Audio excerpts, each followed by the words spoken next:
नमस्कार दर्शक बंधु, आज आम आलोचना करवा एप्रिल मास मेष राशि व्यक्ति मान प्रथम साप्ताहिक राशिफल 1 तारिख रु 15 तारिख आपण मान केमिति जीव। विशेषकर मेष राशि व्यक्ति मान जदि मासिक राशिफल हिसाब देखा ए मासटीर समस्या आपणकर वृद्धि पाइब। गोटे समस्या सरू सरू आउ गोटे समस्या आपण को बाधाक्रांत करिब। तेणु विशेषकर धैर्यहरा न होई आपण आगो को बढ़िबार अछि। शत्रु भय मन को दुर्बल करिब, मन खराब ही पारे। तेणु आपण मन को खुशी रखिला बलिया काम करंतु बा प्रत्येक दिन आपण हनुमान चालीसा पाठ करिबा आपण पय अति उत्तम रहिबा। चाकरी क्षेत्र रे प्रशंसार आपण पात्र हेबे। चाकरी जो जगह आपण करूछंती सेटा निश्चित आपण को भल फल मिलिबो। ऊपर ऑफिसरन श्रद्धा भाजन हेबे। पारिवारिक जीवन आपण पय बहुत भल रहिबो। एवं विशेषकर देखा पदोन्नतिर सूचना मिलूँ। चाकरी क्षेत्र जो रही था निश्चित आपन को प्रमोशन मिल गोटे जगह अन्य जगह ट्रांसफर हेबे और प्रमोशन नहीं कि ही आप ट्रांसफर हेबे।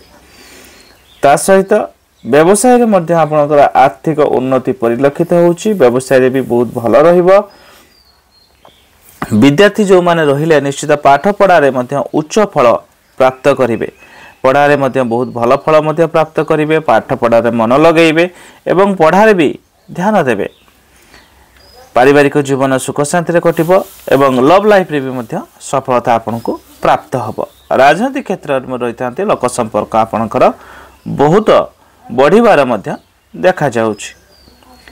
1 तारिख दिन आपनकर आशावादी हेबे, किछि आशा पूर्ण हो पारे।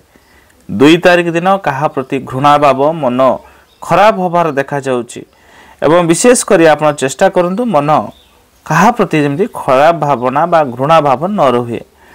3 तारिख दिन कोनोसी जगह को जाई पारंती बा दूरयात्रा जग मध्य रहूछि एवं खर्चांत जग मध्य रहिबो।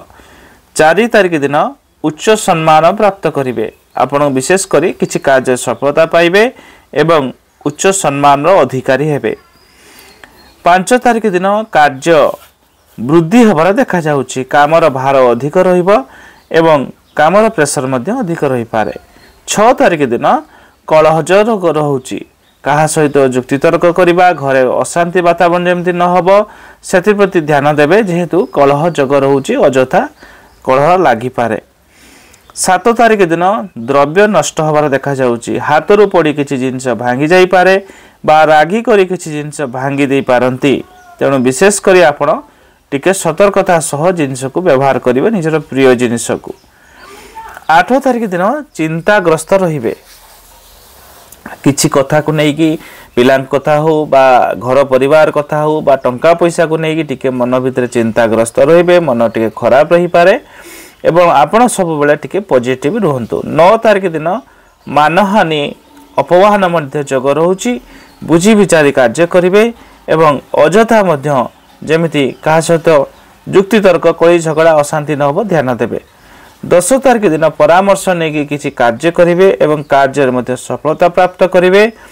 पारिवारिक जीवन में टिके भल फल आपन को प्राप्त हम। 11 तारिख दिन मध्य शत्रु हानि हेबे। जेकोसी शत्रु आपण रही था से आपण सामने नतमस्तक हेबे एवं शत्रु मध्य कौन क्षति आपण करि परिबे नाही। 12 तारिख दिन राग वृद्धि बा क्रोध वृद्धि होबार देखा जाउछि। अजता जेमिति क्रोध न हो सेति प्रति आपण ध्यान देबे। पारिवारिक जीवन मध्ये अशांतिर झड़ जेमिति न सृष्टि हुए सेति प्रति प्रथमे तो ध्यान देबे एवं स्वामी स्त्री भितर मध्ये भल संपर्क रहिबो, निबिड़ता रहिबो एवं पिलामानक गळरे समय बेस हसगुसरे काटिबे। 13 तारिख दिन मित्र लाभ होबो। मित्रक सहित आपणकर भेट ही पारे एवं बहुत समय सांगों सहित आप भेट हवा द्वारा टिके मन खुशी हम एवं दिन सारा मध्य आप पॉजिटिव रहिबे। 14 तारिख दिन मध्य घर को बंधु वर्ग कुणिया लोक कौन लोक आसी पारंती। ससुर घर तरफ कौन लोक आसी पारंती एवं प्रायतः यह दिन मध्य आप खुशी मिजाज रहिबे एवं खर्चांत जग टिके रहउछि। 15 तारिख दिन भोग विलास करिवे।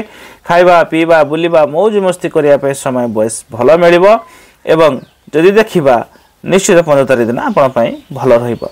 प्रतिकार हिसाब रे आपण प्रत्येक दिन देवादी देव महादेव को दर्शन करंतु, हनुमान चालीसा पाठ करंतु, हनुमान मंदिर मध्य प्रत्येक दिन आप दर्शन करें बहुत भल नहले मंगलवार और शनिवार निश्चित आप हनुमान मंदिर दर्शन करूँ इनकम करुवा किसी टंका सब बेले गरीब असहाय लोक दान पुण्य करूँ बा निज सक्षम अनुसार आप डोनेट करूँ ये आपंपाई उत्तम विशेषकर प्रथम साप्ताहिक राशिफल हिसाब से मेष राशि व्यक्ति प्रायतः भल रते किसी समस्या ना वीडियो यदि भल लगता है लाइक करदे चैनल को सब्सक्राइब करदे वीडियो को शेयर करदे हर हर महादेव।